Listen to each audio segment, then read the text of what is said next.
Vaccine sales are driven primarily by financial profits and not human well-being.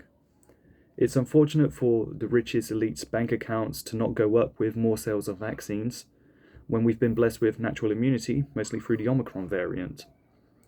We're lucky we don't face the unfortunate reality of always wanting more money, a bigger house, a bigger yacht, or, greed in one word, which does, and throughout history has done, so much more harm than good to a larger amount of people.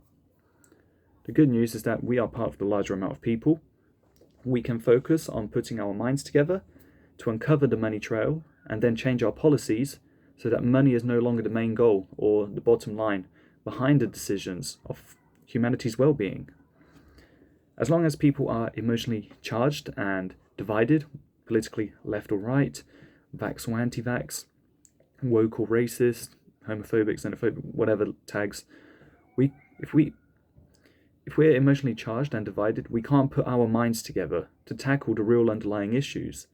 We'll be focused on hating each other instead of focusing on the policy changes that we can all agree on. So in other words, the elite can keep getting away with it and making more money. Most mass media outlets, which are owned by the elite, know this, so they'll dismiss the facts that can bring us together as fake news, wrongthink, politically incorrect, or labelled with a fact check link underneath because it's precisely what they know could bring us together. And it could strip that wealth from them, and it could also improve most of our lives in the process. And a lot of it is also outright banned and censored, so most people can't even become aware that we can get together. We can focus on issues that most of us agree on. For example, separating financial profit from human well-being. I think it would be good to separate those things, and we could change the system for better. I want to take some time to thank Dr. John Campbell. As hopeless as everything seems in the world right now, he is a beacon of light, bringing a clarity that is much needed. You should check out the video he made called The Illusion of Evidence-Based Medicine. It's the first link in the description. He covers an article in the British Medical Journal that eloquently points towards the fundamental issues I've been covering here. So separate from that video, I'm just going to finish by giving you a few stats for you to consider. The average age of death from COVID is 82.5 years old.